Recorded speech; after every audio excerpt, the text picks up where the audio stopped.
Yeah, the Joe Rogan situation is becoming interesting. For those of you that don't know, basically this whole, I would consider it a smear campaign. Because first of all, we're going to clip this, and this is going to be its own separate clip. So I've learned I have to give my whole opinion in the first 10 seconds of the clip before I get canceled because people don't watch the whole clip. So basically, I'm letting you know right now that I'm about to coon it up for you guys. So there we go. Just saving you some time. Basically, Joe Rogan got, the video surfaced of him. Not even the surfaced even the word if it was already out. Like if he put it out himself, I don't even know. But basically, he was caught on his podcast, using the N word. This was early in his podcast days, right? This was years ago, yeah. And he got a lot of, backlash, of course, because he was using the N word. Although he was just telling a story, so obviously he shouldn't have been using it anyway. And he should have known that, like, even back then, a few years ago, like, you should have known not to, say it, even though the context was just you retelling a story. Yeah. Like, you could have just simply say it. You could just simply omit it. If you're gonna say it in private too. Like, I don't care, whatever. Yeah, don't record it and then put it on the thing, even if the purpose was to retell a story. Yeah. But in addition to that, there's also been instances where he kind of makes, like, racially, I don't know what the word would be. Like, insensitive? Like, yeah, maybe insensitive would be the right word, but basically I think he said he was, and don't kill me if I'm misquoting this, but basically he said he was driving through, like, a black neighborhood, basically, and he said it was, like, going through the Planet of the Apes or something like that. Yeah, like, that's wild. Like Baltimore or some place, I don't know. Like microaggressions. But that's actually pretty, like, not even micro. That's pretty, like, in your face. If you're trying to compare it to the monkeys. Yeah, if that was the purpose. Yeah. Or saying things like black people's brains just work differently. Yeah, like that's a microaggression. Yeah, like, what do you mean by that? How does it work differently? And what scientific proof do you have that they work differently? It was, and not to defend that, but because, like, the way it was said definitely is nuts, but context does help for what he was saying. Because, like, you could say, as a white person, black people's brains work differently, and it'd be a positive thing. Like, it doesn't have to be a negative thing necessarily. I mean, I could say our brains work differently in the effects of trauma. I think black people as a whole race have more trauma than they do because of slavery, and it's passed down.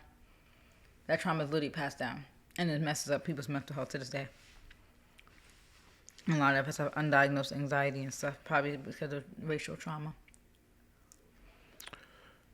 But long story short, so I mean, I don't agree with the use of it. I think he should have known better.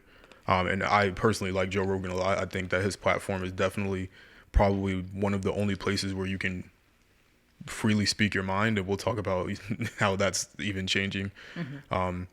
But I love it for that reason. He brings up all different types of people he agrees with, people he doesn't agree with, and he sits people down and has a conversation. He doesn't hold any punches. He says kind of, how he feels, and he goes and asks people questions and wants them to just answer a simple question. You saw when he was trying to ask the CNN doctor guy, like, do you think it was wrong that they falsely said that I was using a drug that I wasn't? And it took the guy like 10 minutes to be able to even answer that. Yeah. So me, I personally am a fan of his podcast. So if people think that I'm cooning it up, whatever. I just appreciate the platform itself. And the discussions that have come from it. Clearly, it's gotten to the government, its attention. Yeah. And now, because the government disagreed with the information or questioning of the vaccines and the virus and things like that, like we were saying earlier, that now all of a sudden they pull in clips out of nowhere. Like not those clips should have been came out then. Yeah, exactly. Not that he didn't say those things and they manufactured them, but now that they're getting pulled up miraculously after they couldn't get Spotify to remove him, now like, these things come up. You would think somebody literally had to sit, unless somebody just remembered, somebody literally had to sit through hundreds of episodes before finding something. Yeah, so I think it's nuts. I think that this is definitely a government interference or doctor's interference or something, because they're mad at his opinions about the vaccine and the virus in general. Yeah, they're trying to discredit him, right, basically? Yeah, and they signed that whole petition, remove him, and then Spotify's like, nah. And then other artists are like, well, I'm going to take all my music off your platform. And Spotify's like, okay, we'll do it for you. And they're getting mad about that as opposed to removing Joe. And I think that Spotify still isn't wrong here because they started removing certain episodes still in response to the backlash because their stock price and they have to care about shareholders and all that other stuff. So it's unfortunate because he left YouTube for a reason. For the purpose of there being censorship, and then he goes to Spotify and now they're still trying to get censorship there. So it's just sick. Honestly, I would be down if he opened up his own podcast site and uploaded all his old clips free of censorship. Then I would definitely view it there, and you can manage your own ads. He should. Being one of the biggest podcast people right now, that would be easy. I never understood why people don't do that. You know, people use it too. I mean, other podcasters and big podcasters will use that. Yeah. There were some fake, I think it's fake, but some, companies always jump on these things like, hey, Joe, I'll give you $100 million to come and have a podcast on our platform and free of censorship. So I did see that there was something like that, but I know that's not even real.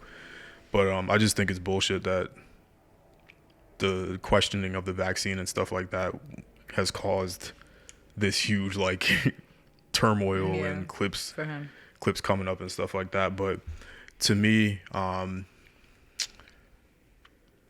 don't know. I think the biggest slap in the face is that now the CDC is walking back all of the things, saying, oh yeah, well, masks they didn't work really, and now the boosters only last 4 months, so now you're gonna have to have a vaccine. I'm getting a booster. I'm sorry, I'm done. I got my 2 shots, and that's it. A vaccine subscription service. Well, you're gonna get whatever your employer tells you to do. Nah. But the parents hasn't said anything about booster. But yeah, for now, I think that aside from the racial the racial comments, is nuts that this is the strategy to try to push the vaccine and return to work. This is why people are quitting. They wonder why there's the Great Resignation. This stuff like this is exactly why. You can't even say they said that he was spreading misinformation which isn't even true. You're just questioning things. Literally, he's literally just asking questions. They would have took down your video 4 months ago if you would have said that masks don't work, and that they would call it COVID misinformation. Now they're saying it. Now the CDC is saying it. Now it's like it's not misinformation from them when they say it, when they've been wrong so many times. They've been wrong every time. This virus is just dumb. We don't really understand it, and the human body, the way it works, you just put let your body fight. Yeah. So I felt like I had more of a breakdown with the Joe Rogan thing, but that's basically it. It's just kind of nuts to see the reversal of, and hopefully our video doesn't get taken down for what I'm saying here, but it's kind of crazy to see the response. It'd be so obvious. Yeah, it's so blatant. It's so disrespectful. His podcast been the top podcast. People would have been brought up that video to cancel him. Yeah, it's not like nobody was listening to him before. But all of a sudden now, coincidentally, he talks about the vaccine. Now this is coming out. People need to wake up because it'd be so obvious what's going on.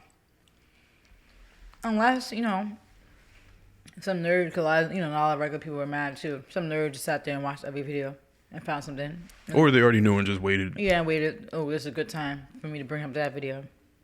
Because, not like it's the type of conversation. They knew that it would get off. Yeah, But I just don't put it. I don't put it that far fetched that the government could have had something to do with it. I probably won't do it for this podcast because I want to keep it short since the Super Bowl is about to come on, and I have food that's 2 minutes away. You ordered food? Yeah. What'd you get? So you got something for me? I do have a topic that I potentially might do, but about America turning into a communist state. But yeah, so make sure you guys hit that subscribe button and tune in so I could get us canceled for real in real life. And all the issues that's coming out from the way America is starting to, I don't want to become a political podcast, but sometimes with stuff like this, it's like some stuff is giving. It's crazy. What happened to rights and freedoms that we pushed for? We're supposed to be different. We're supposed to be a democracy. Yeah, but it's wild.